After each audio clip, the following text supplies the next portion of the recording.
അപ്പോൾ ദൈവവിശ്വാസം ഇസ്ലാമിൽ എന്നതാണ് നമ്മൾ ചർച്ച ചെയ്യേണ്ടത്. അല്ലാഹു, പടച്ചവൻ, ഗോഡ്, ഹുദ, പരമേശ്വരൻ അല്ലേ, ഇങ്ങനെ പല പേരുകളിലും അള്ളാഹുവിനെ നമ്മൾ പരിചയപ്പെടാറുണ്ട്. അപ്പം ആരാണ് അള്ളാഹു എന്നത് ആത്യന്തികമായി നമ്മൾ അറിയേണ്ടത് പരിശുദ്ധ ഖുർആനിലൂടെയാണ്. കാരണം അള്ളാഹുവിൻ്റെ കലാമായ വിശുദ്ധ ഖുർആനിലൂടെയാണ് അള്ളാഹുവിനെ അള്ളാഹു പരിചയപ്പെടുത്തുന്നത്. അള്ളാഹു സ്രഷ്ടാവാണ് എന്നാണ് ഖുർആൻ നിരന്തരം നമ്മെ ബോധ്യപ്പെടുത്തുന്നത്. സ്രഷ്ടാവ്, അതിനകത്ത് നമ്മൾ പടച്ചവൻ എന്ന് പറയുന്നത്. അപ്പോൾ സ്രഷ്ടാവ് എന്നത് ഈ പ്രപഞ്ചത്തെയും അതിലഖിലവുമുള്ളതിനെയും സൃഷ്ടിച്ചവൻ എന്ന രീതിയിലാണ് ഖുർആൻ പരിചയപ്പെടുത്തിയിട്ടുള്ളത്. അതിൽ ആ പരാമർശം വരുന്ന ഭാഗം സൂറത്ത് ഫാത്തിറിലെ 12 മുതൽ 13 വരെയുള്ള വചനങ്ങളാണ്. സൂറത്ത് ഫാത്തിറിലെ 12 മുതൽ 13 വരെയുള്ള വചനം. അവിടെ അത്യാവശ്യം ഈ പ്രപഞ്ചത്തിലുള്ള കാര്യങ്ങളൊക്കെ പറഞ്ഞിട്ടുണ്ട്. മനുഷ്യൻ്റെ സൃഷ്ടിപ്പ് പറഞ്ഞിട്ടുണ്ട്. മനുഷ്യനെ ഇണകളാക്കി സൃഷ്ടിച്ചതിനെക്കുറിച്ച് പറയുന്നുണ്ട്. അതുപോലെ തന്നെ പ്രസവത്തെക്കുറിച്ച് പറഞ്ഞിട്ടുണ്ട്. ആയുസ് നീട്ടപ്പെടുന്നതിനെ, ചുരുക്കപ്പെടുന്നതിനെ കുറിച്ച് പറഞ്ഞിട്ടുണ്ട്. അതുപോലെ തന്നെ ശുദ്ധജലം, ഉപ്പുജലം, രണ്ടിൽ നിന്നും ലഭ്യമാവുന്ന ഫ്രഷ് മാംസം, അതിൽ നിന്ന് ലഭ്യമാവുന്ന ആഭരണങ്ങൾ, കപ്പലിൻ്റെ സഞ്ചാരം, അതിലൂടെ മനുഷ്യൻ നേടിയെടുക്കുന്ന വിഭവങ്ങൾ, രാവും പകലും മാറി വരുന്നത്, സൂര്യനെയും ചന്ദ്രനെയും കീഴ്പ്പെടുത്തി തന്നത്, ഇങ്ങനെ ഈ കാര്യങ്ങളെല്ലാം പറഞ്ഞിട്ട് അവിടെ ഖുർആൻ എടുത്തു പറഞ്ഞൊരു കാര്യമുണ്ട്. ദാലിക്കുമുല്ലാഹു റബ്ബുക്കും, ദാലിക്കുമുല്ലാഹു റബ്ബുക്കും ലഹുൽ മുൽക്ക്. ദാലിക്കുമുള്ള, അവനാണ് ഏകനായ ആരാധ്യൻ. റബ്ബുക്കും, അവൻ നിങ്ങളുടെ സൃഷ്ടാവാണ്. അപ്പോൾ സൃഷ്ടാവാണ് അള്ളാഹു. ലഹുൽ മുൽക്ക്, അവൻ സർവാധിപതിയാണ്. സർവാധിപതിയെ ചോദ്യം ചെയ്യാൻ പറ്റുമോ? അവൻ സർവാധിപതിയാണ്. ലഹുൽ മുൽക്ക്. എന്നിട്ട് പറഞ്ഞു, അവന് പുറമെ നിങ്ങൾ വിളിച്ചു തേടുന്നവരെല്ലാം മാ യംലിക്കൂന മിൻ ഖിത്മീർ, ഒരു കാരക്കക്കുരുവിൻ്റെ പാട പോലും ഉടമപ്പെടുത്തുന്നില്ല. അപ്പോൾ അള്ളാഹു ആര് എന്ന് ചോദിച്ചാൽ ഏകനായ ആരാധ്യൻ സ്രഷ്ടാവാണെന്ന്. സ്രഷ്ടാവ് അല്ലാത്ത ഒരാൾ ഏകനായ ആരാധ്യനാവാൻ അർഹനല്ല. അപ്പൊ ആരാണ് സ്രഷ്ടാവ്? റബ്ബ് ആരായിരിക്കണം? ആരാ റബ്ബ്? 5 ഗുണങ്ങൾ റബ്ബിലുണ്ടായിരിക്കണം, അവനെ റബ്ബാവുകയുള്ളൂ. സൂറത്തുൽ അഅല വായിച്ചാൽ മതി. വായിച്ചു നോക്കിയാട്ടെ, നിങ്ങൾ വായിക്കുക. സൂറത്തുൽ അഅല 1, 2, 3, 4ാമത്തെ റോളിൽ ആ വെള്ളത്തട്ട മൊഫ്ത, പേരറിയില്ല. സൂറത്തുൽ അഅല, സബ്ബിഹിസ്മ കേട്ടിട്ടില്ലേ? വായിച്ചാൽ മതി, തെറ്റിക്കോട്ടെ, കുഴപ്പമില്ല. സബ്ബിഹിസ്മ റബ്ബിക്കൽ അഅല അല്ലദീ ഖലഖ ഫസവ്വ വല്ലദീ ഖദ്ദറ ഫഹദ വല്ലദീ അഖ്റജൽ മർഅ ഫജഅലഹു ഉസാഅൻ അഹ്വ. അല്ലേ, ആരാണ് റബ്ബ് എന്ന് അവിടെ പരിചയപ്പെടുത്തുന്നുണ്ട്. നീ പുകഴ്ത്തണം എന്നാ. സബ്ബിഹിസ്മ റബ്ബിക്കൽ അഅല, അത്യുന്നതനായ രക്ഷിതാവിനെ നീ പുകഴ്ത്തണം. ആരാണ് ആ രക്ഷിതാവ്? അല്ലദീ ഖലഖ, ഒന്ന് സൃഷ്ടിച്ചു, ഫസവ്വ, സംവിധാനിച്ചു, വല്ലദീ ഖദ്ദറ, നിർണയം നടത്തി, ഫഹദ, വഴി കാണിച്ചു. അതും കഴിഞ്ഞിട്ട് അവസാനത്തേത് സംഹാരാണ്. ആ സംഹാരത്തെക്കുറിച്ച് അവിടെ സൂചിപ്പിച്ചത് വേറെ രീതിയിലാണ്. മേച്ചിൽ പുറങ്ങളെ സൃഷ്ടിക്കുകയും എന്നിട്ട് ഫജഅലഹു ഉസാഅൻ അഹ്വ, അതിനെ തുരുമ്പാക്കി മാറ്റുകയും ചെയ്തവൻ. ഉസാ, ചവറാക്കി മാറ്റുന്ന. അപ്പൊ സൃഷ്ടിച്ചു, സംവിധാനിച്ചു, നിർണയം നടത്തി, വഴി കാണിച്ചു, സംഹരിച്ചു. ഈ 5 കാര്യങ്ങൾ ചെയ്യാൻ കഴിയുന്നവൻ മാത്രമാണ് ഏകനായ ആരാധ്യൻ. അവനാണ് സൃഷ്ടാവ്. അവനല്ലാത്ത ഒരാൾക്കും ഇത് ചെയ്യാൻ പറ്റൂല. ഉണ്ടെങ്കിൽ പറഞ്ഞോളി.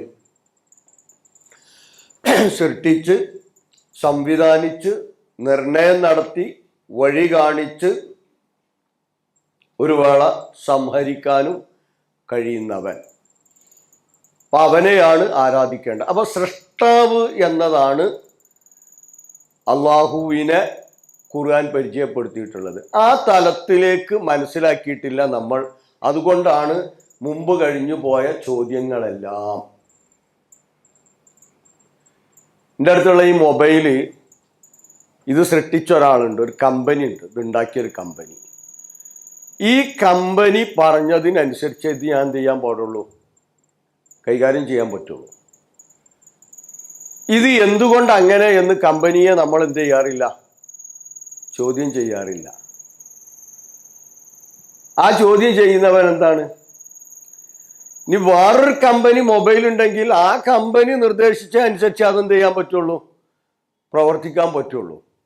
അതിനപ്പുറം അത് പ്രവർത്തിച്ചാൽ അവിടെ എന്തുണ്ടാകും, തകരാറുണ്ടാവും.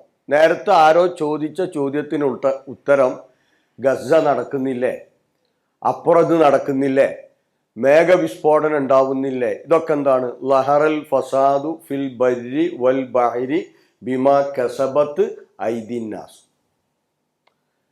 അല്ല ഇവിടെ കുഴപ്പമുണ്ടാക്കൂല.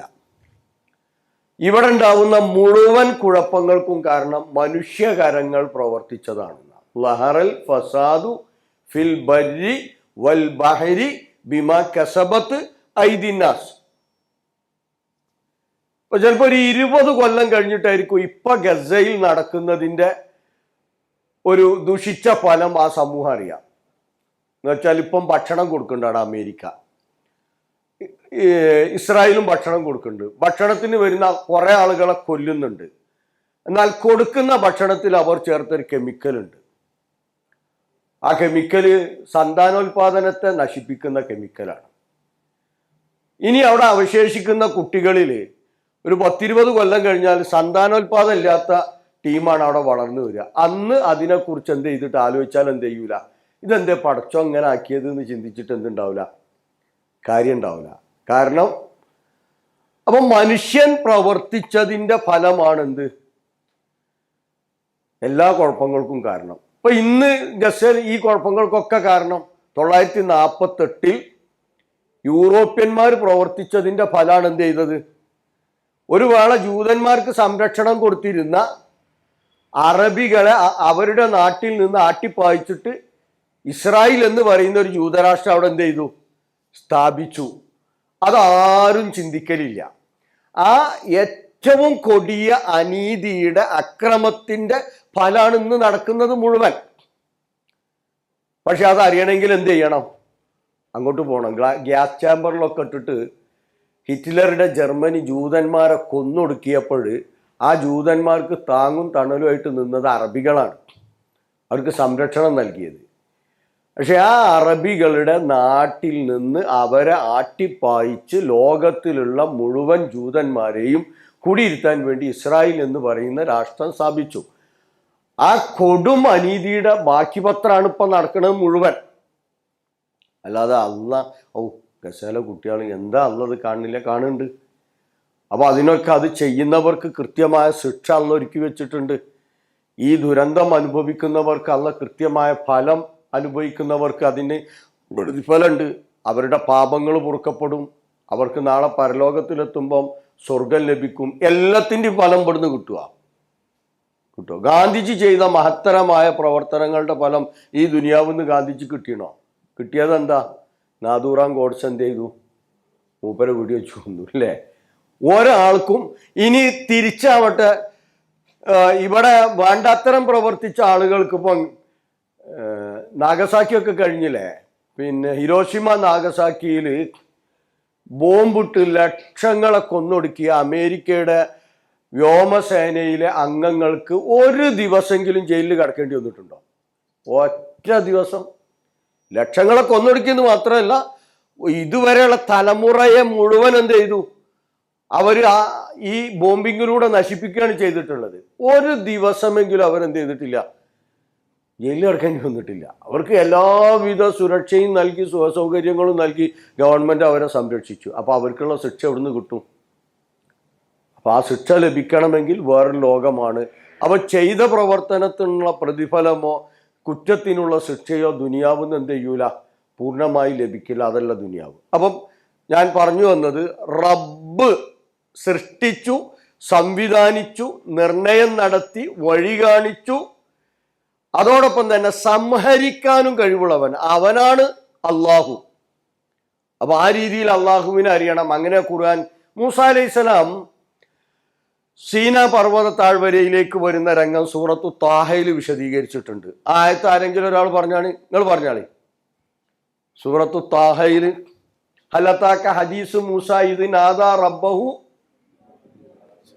തുവ അല്ലെ, ആ മുഖദ്ദസ് തുവയിൽ വന്നിട്ടുള്ള ആ കാര്യം അവിടെ എന്തൊക്കെയാണ് അള്ളാഹ് പറഞ്ഞിട്ടുള്ളത്? ഇന്നി അന റബ്ബുക. ആദ്യമായിട്ട് അള്ളാഹ് മൂസ അലൈഹി സ്വലാമയെ പരിചയപ്പെടുത്തുന്നതാണ് ഇന്നി അന റബ്ബുക. പിന്നെ ഒരു 9ഓളം കാര്യമുണ്ട്. ഫഖ്ലഅലൈക ഇന്നക ബിൽ വാദിൽ മുഖദ്ദസി തുവ വ അനഖ്തർതുക ഫസ്തമി ലിമാ യൂഹ. എന്നിട്ട് 6ാമതാണ് ആയിട്ടാണ് പറയുന്നത് ഇന്നി അനല്ലാഹു ലാ ഇലാഹ ഇല്ലാ അന ഫഅ്ബുദ്നി. അത് 6ാമതായിട്ടാണ് സൂചിപ്പിച്ചിട്ടുള്ളത്. ആദ്യം പരിചയപ്പെടുത്തിയ എന്താ? ഇന്നി അന റബ്ബുക, ഞാനാണ് നിന്റെ സ്രഷ്ടാവ്. മൂസാ നബിക്ക് ശരിക്ക് തിരും. ഉമ്മ പറഞ്ഞു കൊടുത്തിട്ടുണ്ടാവും. എന്തായിരുന്നു മൂസാ നബിയെ പ്രസവിച്ച സമയം? ആൺകുട്ടികളെ മുഴുവൻ കൊല്ലുന്ന നാട് അല്ലേ? എന്താ ചെയ്തത്? പ്രസവിച്ച ഉടനെ തന്നെ എന്താ ചെയ്തത്? പെട്ടിയിലാക്കി നദിയിലൊഴുക്കി. വെള്ളം കയറാത്ത പെട്ടിയിൽ അടച്ചിട്ട് നദിയിലൊഴുക്കിയാൽ വായു കിട്ടുക. വെള്ളം കയറാത്ത പെട്ടിയിൽ വായു കിട്ടുക. എന്നിട്ട് ഉമ്മ താത്തനെ പറഞ്ഞയച്ചില്ല. അവസാനം ആ ചരിത്രം ആലോചിച്ച് നോക്കിയാട്ടെ. അപ്പൊ ആരാണ് റബ്ബ് എന്ന് കൃത്യമായി മൂസാ അലൈഹി സ്വലാമക്ക് ബോധ്യപ്പെടും. അപ്പൊ ഞാനാണ് നിന്റെ റബ്ബ്. അപ്പൊ റബ്ബ് ആരാണ് നിങ്ങൾ മനസ്സിലാക്കിയണോ? മനസ്സിലാക്കിയിട്ടുണ്ടെങ്കിൽ നേരത്തെ ഉന്നയിച്ച ഒരു ചോദ്യങ്ങളും ഉണ്ടാവില്ല. അങ്ങനെ ചോദ്യങ്ങൾ വന്നു കഴിഞ്ഞാൽ നിങ്ങൾക്ക് കൃത്യമായിട്ട് മറുപടി പറയാൻ സാധിക്കും. അപ്പൊ ആരാ റബ്ബ്? സൃഷ്ടിച്ചവനാണല്ലേ. പ്രപഞ്ചമൊക്കെ വിട്ടാളി നിങ്ങൾ. സൂറത്തു ഫുസ്സിലത്തിലൊരായത്തുണ്ട്, 53ാമത്തെ ആയത്ത്. അത് നിങ്ങൾ വളരെ മനസ്സിരുത്തി പഠിക്കേണ്ട ഒരായത്താണ്. സനുരിഹിം ആയാത്തിന ഫിൽ ആഫാഖ്. നമ്മുടെ തെളിവുകൾ പ്രപഞ്ചത്തിൽ കാണിച്ചു കൊടുക്കും. വഫി അൻഫുസിഹിം, അവരുടെ ശരീരത്തിലും കാണിച്ചു കൊടുക്കും. ഹത്താ യതബയ്യന ലഹും, അങ്ങനെ അവർക്ക് വ്യക്തമാവും. അന്നഹുൽ ഹഖ്, ആ ഖുർആൻ സത്യമാണ് എന്ന് ബോധ്യപ്പെടും. അപ്പൊ ഞാൻ ഖുർആനിലേക്ക് ഫോക്കസ് ചെയ്യുന്നത് എന്താണ്? അള്ളാഹുവിന് പറയാനുള്ളതെല്ലാം അവന്റെ ഖുർആനിലൂടെ എന്ത് ചെയ്തിട്ടുണ്ട്? പറഞ്ഞു തന്നിട്ടുണ്ട്. അതിന്റെ വിശദീകരണമാണ് സുന്നത്ത്. അപ്പൊ അള്ളാഹുവിന് പറയാനുള്ളതൊക്കെ ഖുർആനിൽ പറഞ്ഞു തന്നിട്ടുണ്ട്. അപ്പൊ പ്രപഞ്ചത്തിൽ നാം നിങ്ങൾക്ക് തെളിവ് കാണിച്ചു തരുന്ന, പ്രപഞ്ചത്തിലുള്ള തെളിവ് എമ്പാടുണ്ടല്ലോ അല്ലേ? പ്രപഞ്ചത്തിലുള്ള തെളിവ് ഇപ്പൊ നമ്മളെ ബഹിരാകാശ നിലയുണ്ട്. ഇപ്പൊ ആരെ പോയത്? ഇപ്പൊ ആരോ ഒരു ഇന്ത്യക്കാരൻ അവിടെ പോയി പോന്നല്ലോ. എന്തേനിയാള്? ശുഭാംശി ശുക്ല. അതിന്റെ തൊട്ട് മുമ്പേ അതൊരു താത്ത പോയി പോന്നല്ലോ. അവിടെ പോയി കുടുങ്ങിയിട്ട് ഇവിടുന്ന് ഇങ്ങനെ 3 ആൾ പോയി കൊടുന്ന താത്തന്റെ സുനിത വില്യംസ് ഇല്ലേ? എവിടെ പോയി ഈ ബഹിരാകാശ നിലയുള്ളത്? എത്ര കിലോമീറ്റർ അകലത്തില്? ഭൂമിയിൽ നിന്ന് എത്ര കിലോമീറ്റർ? ആരെങ്കിലും പറഞ്ഞോ? 400 കിലോമീറ്റർ അല്ലേ? തിരുവനന്തപുരം കണ്ണൂരും തമ്മിലുള്ള അകലെയുള്ളൂ. തിരുവനന്തപുരത്ത് നിന്ന് കണ്ണൂർക്ക് 400 കിലോമീറ്റർ അല്ല മീനെ, അത്രയേ ഉള്ളൂ. അത്ര അകലത്തിലാണ്. അപ്പോത്തിനും ആൾക്കാർ ഭയങ്കര കേട്ടോ, മനുഷ്യൻ ജയിച്ചു, ദൈവം ഒന്നുമല്ല. അപ്പൊ അവിടെയൊക്കെ പോയി കണ്ടി നമ്മൾ ഇങ്ങോട്ട് വരികയാണ്. അവിടുത്തെ രാവും പകലെത്ര സമയം പറയാൻ പറ്റുക? രാവിന്റെ സമയം എത്രയാണ്? പകലിന്റെ സമയം എത്ര? വെറും 45 മിനിറ്റാണ്. ഇന്ന 45 മിനിറ്റ് രാത്രിയാണെങ്കിൽ അടുത്ത 45 മിനിറ്റ് പകലായിരിക്കും. അതിന്റെ കാരണം അത് ഭൂമിയെയാണ് വലയം വെക്കുന്നത്. സെക്കൻഡിൽ 7000 കിലോമീറ്ററിലധികം അത് വലയം വെക്കുന്നുണ്ട് എന്നാ. അപ്പൊ ഈ 45 മിനിറ്റ് സഞ്ചരിക്കുമ്പോഴേക്കും ഭൂമിയിൽ രാത്രിയുള്ള ഭാഗം കഴിഞ്ഞിട്ടുണ്ടാവും. പിന്നെ അടുത്ത 45 മിനിറ്റ് പകലുള്ളിടത്തേക്കാരോ. അങ്ങനെ കറങ്ങുമ്പോൾ 45 രാവ് പകല് മാറി വരികയാണ്. ഇപ്പൊ പറയുന്നുണ്ട് ശാസ്ത്രജ്ഞർ നമ്മളെ ഭൂമിയുടെ കറക്കം കൂടിയെന്ന് പറയുന്നുണ്ട്, അതിന്റെ വേഗത കൂടിയിട്ടുണ്ട് എന്ന് പറയുന്നുണ്ട്. അപ്പൊ നോക്ക്, അപ്പൊ ആരാ ഇതെങ്ങനെയാ അവിടെ ഉണ്ടാക്കിയത്? ഇവിടുന്നാട് ഉണ്ടാക്കിയിട്ട് അങ്ങനെ അവിടെ കൊണ്ടുവച്ചതാ. അതിന്റെ പഠനങ്ങൾ നടത്തിയാൽ അത്ഭുതമാണ്. അതിന്റെ ഓരോ പാർട്സും ഭൂമിയിൽ നിർമ്മിച്ചിട്ട് പിന്നെ ഇവിടുന്ന് അയച്ചിട്ട് അവിടെ കൊണ്ടുപോയിട്ട് എന്ത് ചെയ്തതാണ്? ഘടിപ്പിച്ചതാണ്. അവിടെ കൊണ്ടുപോയിട്ടാണ് അത് എന്ത് ചെയ്തിട്ടുള്ളത്, എന്നിട്ടാണ് അത് ഉണ്ടാക്കിയത്. ഇപ്പൊ പുതിയ പഠനം വമ്പൻ നഷ്ടത്തിലാണത്. ഇനി അത് അവിടെ നിലനിർത്തിയിട്ട് കാര്യമില്ല എന്നാണ്. അത്രയും കോടികൾ അതിന് ചെലവാക്കി, അതുകൊണ്ട് അതിനകത്തുള്ള ബെനിഫിറ്റ് ഒന്നും കിട്ടിയിട്ടില്ല മനുഷ്യന്. അതുകൊണ്ട് ഇനി അതവിടെ നിലനിർത്തിയിട്ട് കാര്യമില്ല. അപ്പൊ നോക്ക്, ശരി, ഇത് ഈ രീതിയിൽ സംവദിക്കാനുള്ള ഈ മോണ ആരാ കൊടുത്തത്? ആരാ ഈ മോണ കൊടുത്തത്? സ്വയം ഉണ്ടായതാ? ഉറപ്പല്ല, സ്വയം ഉണ്ടായതല്ല. അപ്പൊ ഇത് കൊടുത്ത ഒരു സൃഷ്ടാവില്ലേ?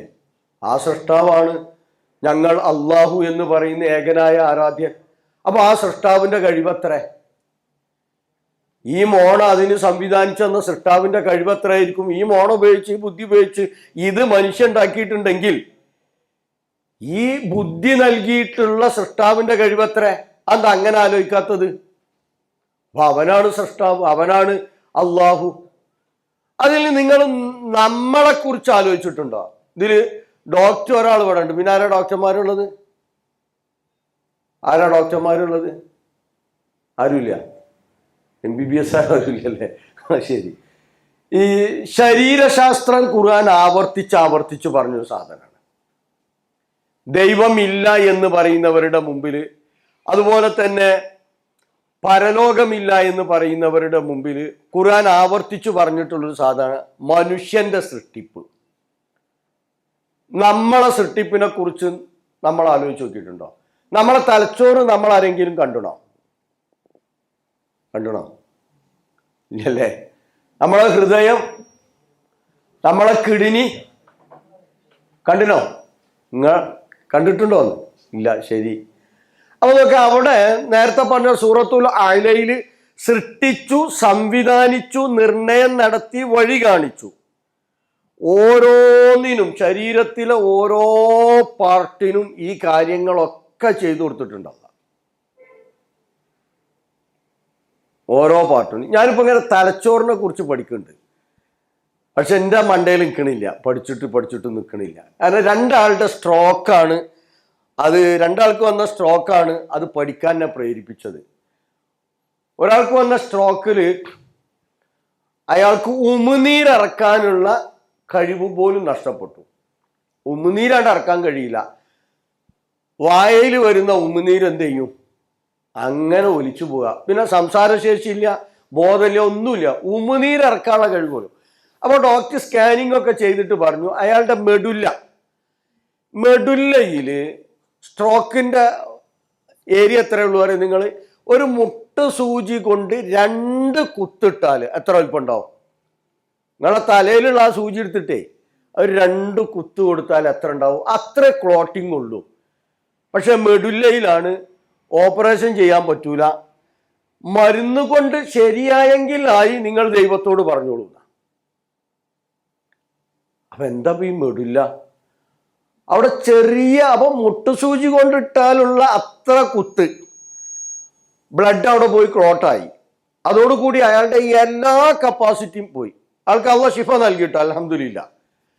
അത് അയാളെ കഴിഞ്ഞ 2 ആഴ്ച മുമ്പ് ഞാനൊരു കല്യാണപ്പരി വെച്ച് കണ്ടപ്പോൾ പറഞ്ഞു പൂർണ്ണമായിട്ടില്ല കേട്ടോ, പിന്നെ എൻ്റെ ഒരു ഭാഗം എപ്പോഴും ക്ലിയർ അല്ല, അത് ടച്ച് ചെയ്താലൊന്നും ക്ലിയർ ആയിട്ട് അറിയുന്നില്ല എന്ന് പറഞ്ഞു.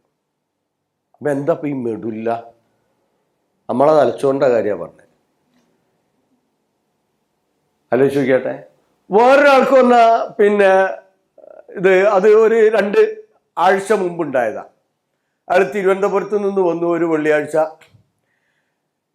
എന്നിട്ട് ഒരു ആലുവേല വന്നത്. ശനിയാഴ്ച രാവിലെ അയാൾ തിരിച്ചു പോകാൻ വേണ്ടി റെയിൽവേ സ്റ്റേഷനിൽ വന്നിട്ട് ഒരു ചായ കുടിക്കാൻ കയറിയപ്പം അയാൾ ഹോട്ടലിൽ ഇരുന്നോടത്തുനിന്ന് അയാൾ കൂടും.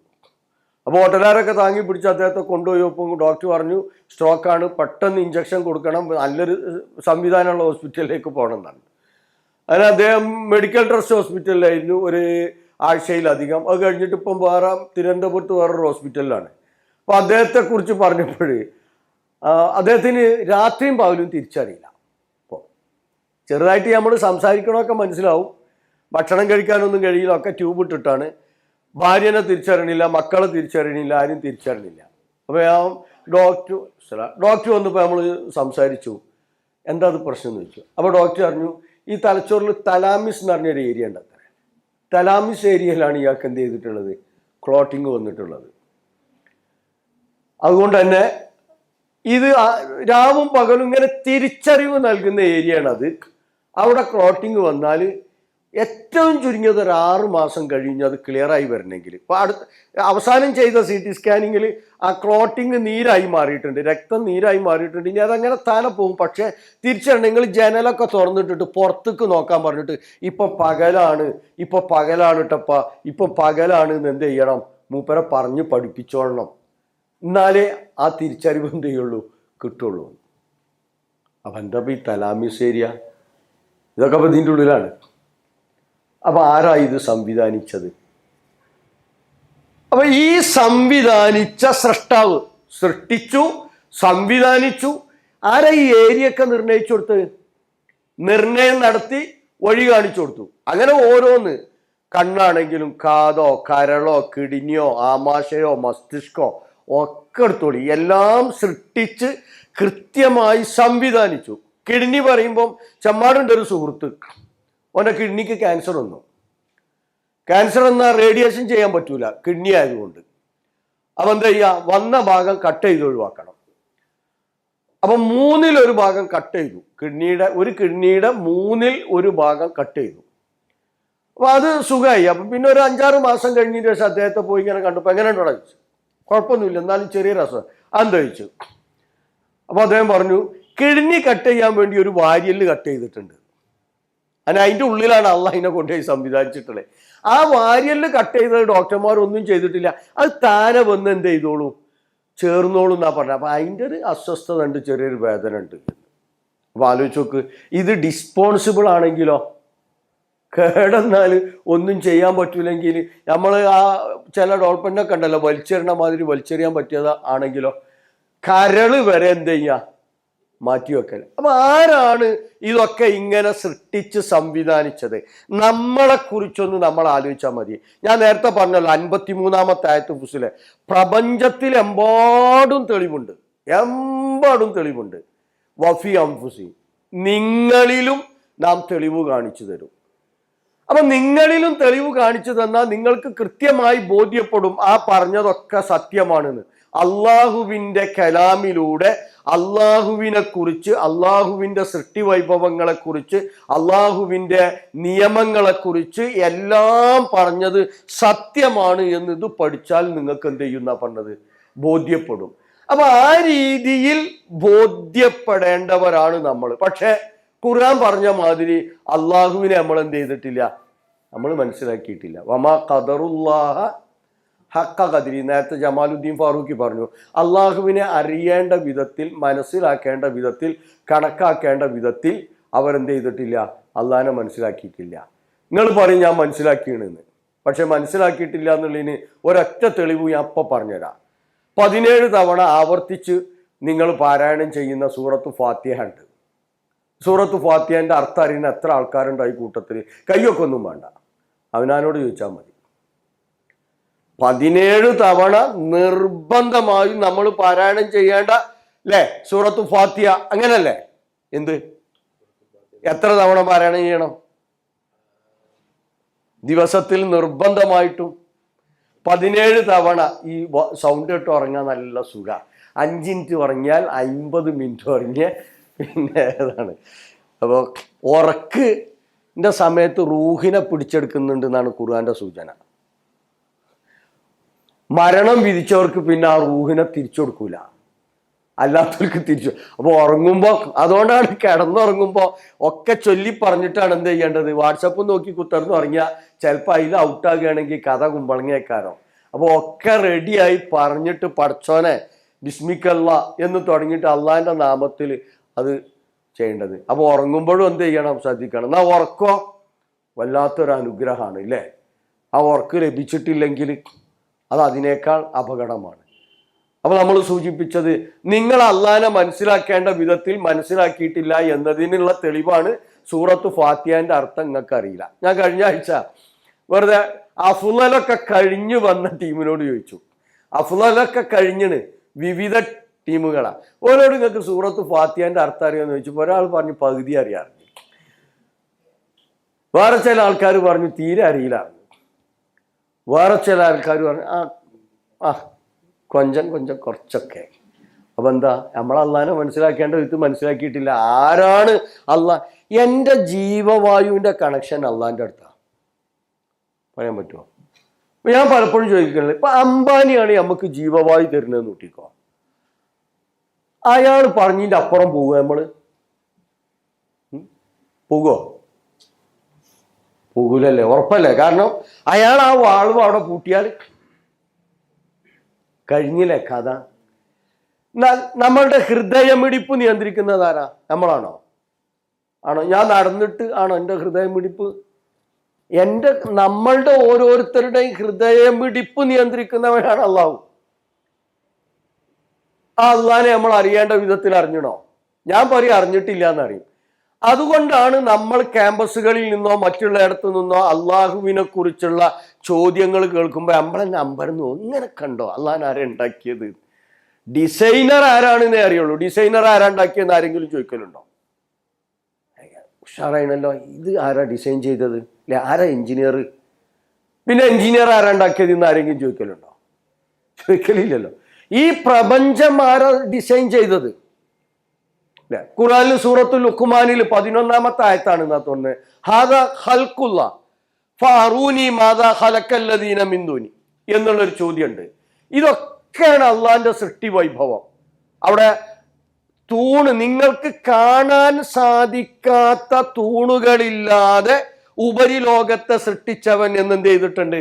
പറഞ്ഞിട്ടുണ്ട്. നിങ്ങൾക്ക് കാണാൻ സാധിക്കാത്ത തൂണുകൾ ഇല്ലാതെ. അപ്പൊ നമുക്ക് കാണാൻ സാധിക്കാത്ത തൂണുകളില്ല. ഏതാണ് ആ തൂണ്? നിങ്ങൾക്ക് പറയാൻ പറ്റുമോ?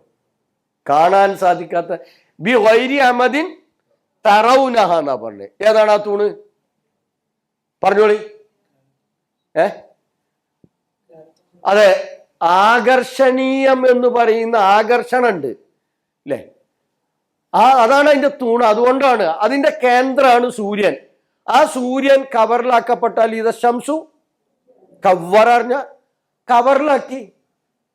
കവറിലാക്കിയാൽ പിന്നെ ഇത് ശംസു കുവ്വിറത്ത് വൈതന്നുജൂമുൻ കവറത്ത് അല്ലെ? ഇങ്കതറത്ത്. എന്താണ് ഇൻകത? ആ പ്രയോഗം തന്നെ നോക്കുക. ഇങ്കതറത്ത്. മണ്ണിൽ പടുത്തുയർത്തൊരു ചുമര് മഴ ഇങ്ങനെ പെയ്യുമ്പോൾ ആ മഴ കൊണ്ടിട്ട് അതിങ്ങനെ ഉതിർന്നു വീഴുന്ന ഒരു രംഗം കണ്ടു നോക്ക്. അതേ രീതിയിൽ ബാക്കിയുള്ള നക്ഷത്രങ്ങളൊക്കെ എന്ത് ചെയ്യും? ഉതിർന്നു വീഴാൻ തുടങ്ങും, പുടുത്തം വിടുന്നു. കാരണം അതിൻ്റെ ആ ആകർഷണമെന്ന് പറയുന്ന തൂണ് അള്ളാഹ് പൊതിഞ്ഞു കവറിലാക്കി. പിന്നെ യാതൊരു രക്ഷയില്ല. അപ്പൊ ഇങ്ങനെ നമ്മളുടെ ശരീരം മുതൽ ഈ പ്രപഞ്ചത്തിന്റെ സൃഷ്ടിപ്പ് മുതൽ അതുപോലുള്ള ഓരോരോ കാര്യങ്ങൾ, അപ്പൊ അള്ളാഹ് സൃഷ്ടാവാണ് എന്ന നിലയിൽ ആ റബ്ബിനെ സമീപിച്ചാൽ, ആ റബ്ബിനെ മനസ്സിലാക്കിയാൽ വേറുള്ള എല്ലാ മേഖലയിലുള്ള സംശയങ്ങൾ തീരും. യാ അയ്യുഹന്നാസ് ഉഅ്ബുദു റബ്ബക്കും അല്ലെ? സൂറത്തു ബക്കറയിലെ എത്രാമത്തെ ആയത്ത്? 21-ാമത്തെ ആയത്ത്. യാ അയ്യുഹന്നാസ് ഉഅ്ബുദു റബ്ബക്കും. ആരാണ് ആ റബ്ബ്? അല്ലദീ ഖലഖക്കും വല്ലദീന മിൻ ഖബ്ലിക്കും. പിന്നെ പറഞ്ഞത് അല്ലദീ ജഅല ലക്കുമുൽ അർള ഫിറാശ വസ്സമാഅ ബിനാഅ വഅൻസല മിനസ് സമായി മാഅ ഫഅഖ്റജ ബിഹി മിനസ് സമറാത്തി റിസ്ഖൻ ലക്കും. 6 കാര്യങ്ങൾ പറയും. ഇവനാണ് റബ്ബ്. അപ്പൊ ഈ റബ്ബ് എന്നത് കൃത്യമായിട്ട് അറിയണം. അത് ഖുർആൻ പറഞ്ഞ ശൈലിയിൽ നമ്മൾ പഠിക്കണം. അതാണ് ഇസ്ലാം പരിചയപ്പെടുത്തുന്ന അള്ളാഹു. നമ്മൾ മുട്ടുവേദന എന്നപ്പോ ശ്വാസം മുട്ടിയപ്പോ അള്ളാ പഠിച്ചോനെ അസ്തഗ്ഫിറുല്ലാഹ് എന്ന് പറഞ്ഞു. അത് ആരാ? അള്ളാ അല്ലേ? പഠിച്ചോ, ഈ അള്ളാഹ് ആരാണെന്ന് മനസ്സിലാക്കിയിട്ടില്ല. അസ്തഗ്ഫിറുല്ലാഹ് എന്ന് പറയുമ്പോ ഈ അള്ളാഹ് ആരാണെന്ന് തിരിച്ചറിഞ്ഞിട്ടില്ല. അത് അള്ളാഹ് ഞാൻ സുൽത്താൻ ബത്തേരിയിൽ ജോലി ചെയ്തിരുന്നു. പത്തനംതിട്ടുള്ള ഒരുത്തണ്ട് അതിനവിടെ ഡയറ്റിൽ. അപ്പൊ പുള്ളിക്കാരൻ കൊള്ളാമല്ലോ അറിഞ്ഞിട്ടുണ്ട്. എന്ന് പറഞ്ഞപ്പോ പുള്ളിക്കാരൻ കൊള്ളാമല്ലോ. ആ രീതിയിൽ അള്ളാഹിനെ മനസ്സിലാക്കിയിട്ട് കാര്യമില്ല. അള്ളാഹു ആരാണ് എന്ന് അള്ളാഹുവിൻ്റെ കലാമിലൂടെ പഠിപ്പിച്ചിട്ടുണ്ട്. സമയം വളരെ കുറവാണ്. അപ്പോൾ സ്രഷ്ടാവ് എന്ന രീതിയിൽ അള്ളാഹുവിനെ പരിചയപ്പെടണം. അവൻ ഏകനായി. നിങ്ങൾ കണ്ണ് പഠിച്ചോളി. നിങ്ങൾ കാതിലാണ് ബാലൻസ് ഉള്ളത്. നിങ്ങൾ ആമാശയത്തിൻ്റെ ഘടന പഠിച്ചു നോക്കി. നിങ്ങൾ അതുപോലെ ഓരോന്ന് പഠിച്ചു നോക്കി. അള്ളാഹുവിൻ്റെ അപാരമായ കഴിവുകൾ, അനുഗ്രഹങ്ങൾ, കാരുണ്യം ഇതൊക്കെ ബോധ്യപ്പെടും. ആ റബ്ബ് തന്നെ കഠിനമായി സൃഷ്ടിക്കുന്നവനുമാണ്. എന്തിനാ സൃഷ്ടിച്ചത് ഭൂമിക്ക് ഭാരാവാനല്ല. അല്ലത് ഹലക്കൽ മൗത്ത വൽ ഹയാത്ത ലി എബുലുവക്കും അയ്യുക്കും അഹ്സനു അമലാന്ന്. നേരത്തെ ആ ചോദ്യം വന്നത് കൊണ്ടാണ് ഞാൻ അതിനെന്ത് ചെയ്യുന്നത് പറഞ്ഞു. അല്ലത് ഹലക്കൽ മൗത്ത വൽ ഹയാത്ത ലി എബുലുവക്കും അയ്യുക്കും അഹ്സനു അമല.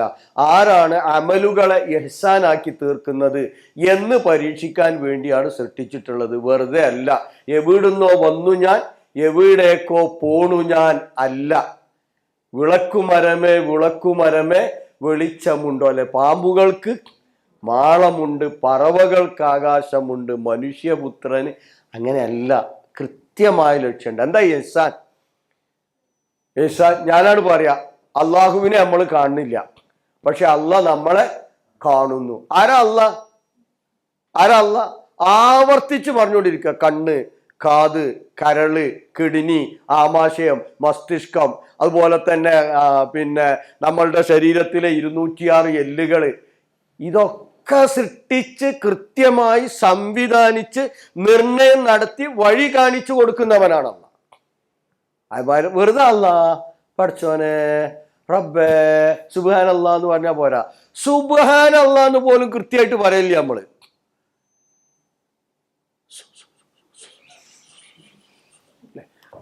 എത്ര എളുപ്പം 33 വട്ടം കേട്ടോ. ഒരു തിരുമ്പല് കഴിഞ്ഞു. അതിൻ്റെ ഇടയ്ക്കൊരു ഒരു ജർക്കിങ് പോക്കറ്റ് അവിടുത്തെ നോക്കി ഓനിറങ്ങി. വേറെ ഒന്നുമില്ല. അപ്പൊ എന്തേ നമുക്ക് കഴിയാത്തത്? അള്ളാഹിനെ അറിയേണ്ട വിധത്തിൽ അറിഞ്ഞില്ല എന്നതാണ്. അപ്പൊ അള്ളാഹു സൃഷ്ടാവാണ്, സംവിധാനിച്ചവനാണ്, നിർണയം നടത്തിയവനാണ്, വഴി കാണിച്ചവനാണ്. ഇനി ഈ അള്ളാഹ് നേരത്തെ ചോദിച്ചൊരു ചോദ്യം ഉണ്ടായിരുന്നു അല്ലേ? എന്തിനാ ഇബ്രാഹിം നബി അങ്ങനെ ചോദിച്ചത്? ലാ തുസിഅ ഖുലൂബന ബഅദ ഇദ് ഹദൈതന എന്ന് പറയാൻ കാരണം എന്താ? അതിന്റെ മറുപടി ആദ്യം തന്നെ അള്ളാഹ് പറഞ്ഞിട്ടുണ്ട്. നഫ്സിനെ സംവിധാനിച്ച രീതി അള്ളാഹ് പറഞ്ഞു തന്നിട്ടുണ്ട്. എന്താ നഫ്സിനെ സംവിധാനിച്ച രീതി?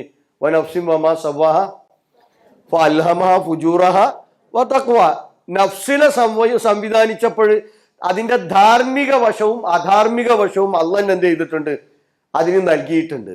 എന്നാൽ അള്ളാഹ് പറഞ്ഞു, ആ നഫ്സിനെ ശുദ്ധീകരിച്ചവൻ എന്ത് ചെയ്തു? വിജയിച്ചു. അല്ലാത്തവൻ എന്ത് ചെയ്തു? പരാജയപ്പെടുത്തി. അപ്പൊ നഫ്സിന് രണ്ടും തോന്നിപ്പിച്ചു കൊടുത്തിട്ടുണ്ട്. എന്നാൽ നഫ്സിന്റെ മറ്റൊരു പ്രത്യേകത സൂറത്ത് യൂസുഫിൽ അള്ളാഹ് പറഞ്ഞിട്ടുണ്ട്. വമാ ഉബരിയു നഫ്സി ഇന്ന നഫ്സല്ല അമ്മാറത്തും ബിസു. ഞാൻ നിരപരാധിയാണെന്നൊന്നും പറഞ്ഞില്ല. കാരണം നഫ്സ് അമ്മാറത്തും ബിസു, തിന്മക്ക് പ്രേരിപ്പിച്ചുകൊണ്ടിരിക്കും. അപ്പൊ തിന്മക്ക് പ്രേരിപ്പിച്ചുകൊണ്ടിരിക്കുന്ന മനസ്സ് എൻ്റെ മനസ്സിൽ, എൻ്റെ ശരീരത്തിലുള്ളത്, അതിന്റെ സൃഷ്ടിപ്പ് തന്നെ. അപ്പോഴേ പരീക്ഷണമാവുള്ളൂ. രണ്ടും അതിന് നിർദ്ദേശം നൽകിയിട്ടുണ്ട്. അപ്പോഴാണ് കൃത്യമായ പരീക്ഷണ. അപ്പൊ ഈ മനസ്സിനെ തിന്മയിലേക്ക് പ്രേരിപ്പിക്കാതെ എന്നെ നന്മയിലേക്ക് പ്രേരിപ്പിക്കണമെങ്കിൽ ആത്യന്തികമായി ഇതിനെ സൃഷ്ടിച്ച എൻ്റെ സൃഷ്ടാവിൻ്റെ തൗഫീഖ് എനിക്ക് വേണം. അതുകൊണ്ടാണ് ലാ തുസിഅ ഖുലൂബന ബഅദ ഇദ് ഹദൈതന എന്ന് പ്രാർത്ഥിക്കാൻ പറഞ്ഞത്. യാ മുഖല്ലിബൽ ഖുലൂബ് സബ്ബിത് ഖൽബി അലാ ദീനിക എന്ന് പ്രാർത്ഥിക്കാൻ വേണ്ടി പറഞ്ഞിട്ടുള്ളത്. അതാണ് ആ പ്രാർത്ഥനയുടെ. അപ്പം ഇനി അത്രയേ ഉള്ളൂ. അപ്പൊ സൃഷ്ടാവ് എന്ന നിലയിൽ ഖുർആൻ, ഞാൻ പറഞ്ഞല്ലോ, ആകാശങ്ങളെയും ഭൂമിയെയും എല്ലാറ്റിൻ്റെ സൃഷ്ടിപ്പിനെ കുറിച്ച്, മണ്ണിന്റെ ഘടന പറഞ്ഞിട്ടുണ്ട്, നിറങ്ങളുടെ വ്യത്യാസം വരെ പറഞ്ഞിട്ടുണ്ട് ഖുർആൻ. നിറം, ലൗന്, കാക്കക്കറുപ്പിനെ കുറിച്ച് പറഞ്ഞിട്ടുണ്ട്. എന്നിട്ടൊക്കെ അവിടെ പറഞ്ഞിട്ടുള്ള ബാക്കിയൊരു ഭാഗം എന്താ അറിയോ? ഇന്നമാ യഖ്ഷല്ലാഹ മിൻ ഇബാദിഹി അൽ ഉലമാ എന്നാ പറഞ്ഞത്. അറിവുള്ളവരാണ് തൻ്റെ അടിമകളിൽ നിന്ന് അള്ളാഹിനെ ഭയപ്പെടുന്നവർ. ഉലമാ എന്ന് പറഞ്ഞാൽ അറബി കോളേജിൽ പഠിച്ചോളൂ എന്നല്ല അതിൻ്റെ അർത്ഥം. ഇൽമുള്ളവർ, ഈ പ്രപഞ്ചത്തെക്കുറിച്ച്, അതിൻ്റെ സൃഷ്ടിപ്പിനെക്കുറിച്ച്, അതിലുള്ള സംവിധാനങ്ങളെക്കുറിച്ച്, അതിലുള്ള നിർണയങ്ങളെക്കുറിച്ചൊക്കെ കൃത്യമായി ധാരണ വേണം. ഒന്നുകിൽ സ്വന്തം ശരീരത്തെക്കുറിച്ചെങ്കിലും എന്ത് വേണം, ആ സൃഷ്ടിപ്പിനെ കുറിച്ചുള്ള ധാരണ ഖുർആൻ പറഞ്ഞതെങ്കിലും മനസ്സിലാക്കിയിട്ട് പോയാൽ ഓ കൃത്യമായി അള്ളാഹ്ക്ക് കീഴ്പ്പെട്ട് ജീവിക്കും. ഇല്ലാതെ ഓ മുന്നോട്ട് പോകൂല. ഇപ്പൊ കഴിഞ്ഞ ആഴ്ചയൊക്കെ ഞാൻ ഖുതുബ പറഞ്ഞപ്പോൾ പറഞ്ഞത്, ആ അള്ളാഹുവിൽ വിശ്വസിക്കുന്നതിൽ എനിക്ക് അഭിമാനബോധം വേണം. ഞാൻ മുസ്ലിമാണ് അല്ലേ, ഈ കോലത്തിൽ ഈ തട്ടൊക്കെ ഇട്ടിട്ട് ഞാനെത്താ ആർട്സ് കോളേജിൽ ഇങ്ങനെ അല്ലേ, അപ്പം മെല്ലെ തലയിലൊക്കെ ചുറ്റിയിട്ടുണ്ട്, ഇവിടുത്തെ മെല്ലെ എന്ത് ചെയ്തു ഇങ്ങോട്ട് കയറ്റിട്ടോ. എന്തേ? എനിക്ക് അഭിമാനബോധമില്ല എൻ്റെ വേഷത്തിൽ. ഞാൻ എൻ്റെ വേഷം രൂപീകരിച്ചത് എന്നെ സൃഷ്ടിച്ച നാഥൻ പറഞ്ഞതനുസരിച്ചാ. സാന്ദ്രാ തോമസ് വരെ പറന്നിട്ട് പോയി എന്നാ പറഞ്ഞില്ലേ. എന്തിനാ പോയത്? അവിടെ എന്നെ തുറിച്ചു നോക്കുന്ന ആൾക്കാരുണ്ടായിനി, ഓരോരുത്തുനിന്ന് രക്ഷ കിട്ടാൻ വേണ്ടി ഞാൻ പോയതെന്ന്. ഖുർആൻ പറഞ്ഞത് എന്തിനാ? സൂറത്തു അഹ്സാബിലെ 59-ാമത്തെ ആയത്തിൽ പറഞ്ഞ ഒരു ലക്ഷ്യം എന്താ? വലാ യൂദൈന, സ്ത്രീക്ക് മുഖവും മുൻകൈ ഒഴികെ ബാക്കിയുള്ള ഭാഗങ്ങൾ മറക്കണം എന്നല്ല പറഞ്ഞ കാരണം അവർ ഉപദ്രവിക്കപ്പെടാതിരിക്കാനും നല്ലത് ഈ വസ്ത്രമാണ്. വലാ യൂദൈന. അതാണ് സാന്ദ്രാ തോമസ് പറഞ്ഞ് 36 ഖുർആൻ പഠിച്ചിട്ടൊന്നുമല്ല, പക്ഷെ അനുഭവത്തിൽ നിന്ന് ബോധ്യപ്പെട്ടതിന്റെ അടിസ്ഥാനത്തിലാണ് പറഞ്ഞത്. അപ്പൊ ആ വേഷം അണിയുമ്പോൾ എനിക്കതിൽ അഭിമാനബോധം ഉണ്ടാവണം. അവിടെ ഈ ഇസ്സത്ത് അഭിമാനബോധമില്ല, അപകർഷതാബോധമാണെങ്കിലോ നമ്മൾ മെല്ലെ ഉള്ളോട്ട് പോലെ ഞാൻ ഇല്ല കേട്ടോ, MGM IGM MSM ഞാനില്ല അല്ലേ. ആ ഷബാബൊക്കെ തൊക്കിലും എല്ലാം മടക്കി വെക്കും, അത് ആർക്കും കാണിച്ചു കൊടുക്കൂല. കാരണം ആ ഷബാബ് കണ്ടാൽ ചോദിക്കൂല എന്നോട്. ഞാൻ ഷബാബ് വായിക്കുന്ന ആളാണ്, എനിക്ക് അഭിമാനബോധം വേണം. എന്താ? ഇതിൽ ഇത്തരത്തിലുള്ള ചർച്ചകളാണ് വരുന്നത്, ഞാനത് വരി ചേർക്കും, ഒരു 2 ആളെ വരി ചേർക്കും. ഞാൻ ഖുർആൻ ക്ലാസ്സിൽ പങ്കെടുക്കുന്ന ആളെ ഒരു 4 ആളെ ഞാൻ അതിലേക്ക് കൊണ്ടുപോകാം. എന്താ? ഖുർആൻ എന്താ? എൻ്റെ അള്ളാന്റെ കലാമ. ആരെൻ്റെ അള്ളാ? ഈ പ്രപഞ്ചത്തെ അഖിലവും സൃഷ്ടിച്ചു പരിപാലിക്കുന്നവനായ എൻ്റെ അള്ളാ, എൻ്റെ ഏകനായ ആരാധ്യൻ, എൻ്റെ സൃഷ്ടാവ്. ആലോചിച്ച് നോക്ക്. തിന്നാൻ നാവ് വേണമെന്ന് അടുത്ത കാലത്താണ് ഞാൻ മനസ്സിലാക്കിയത്. തിന്നണമെങ്കിൽ എന്ത് വേണം? നാവിന് നല്ല ചലനശേഷി വേണം. കാരണം ഈ സ്ട്രോക്ക് എന്ന ആൾക്കാരെടുത്ത് പോയി നോക്കിയപ്പോൾ ഓൾക്കൊക്കെ ട്യൂബ് ഇട്ടണ്. അപ്പൊ ഞാൻ ഡോക്ടർ ഒന്നിപ്പം ചോദിച്ചു, എന്താ വായ കൂടെ കൊടുത്താൽ പറ്റൂല? കാരണം അവരുടെ നാവിന്റെ സ്വാധീന ശക്തി കുറഞ്ഞതുകൊണ്ട് ഭക്ഷണം കഴിക്കാൻ പറ്റൂല. അപ്പൊ നോക്ക്, നിങ്ങൾ ട്യൂബ് ഇട്ടുക. അപ്പൊ നമ്മൾ ആ നാവിന്റെ ശക്തി പോലും നമ്മൾ എന്ത് ചെയ്യുന്നില്ല, അറിയുന്നില്ല. അപ്പൊ അതാണ് വസ്തുത. റബ്ബാണ് ഏകനായ ആരാധ്യൻ. ആ റബ്ബിനെ അറിഞ്ഞ് ആരാധിക്കുക. ഫഅലം അന്നഹു ലാ ഇലാഹ ഇല്ലല്ലാഹ്.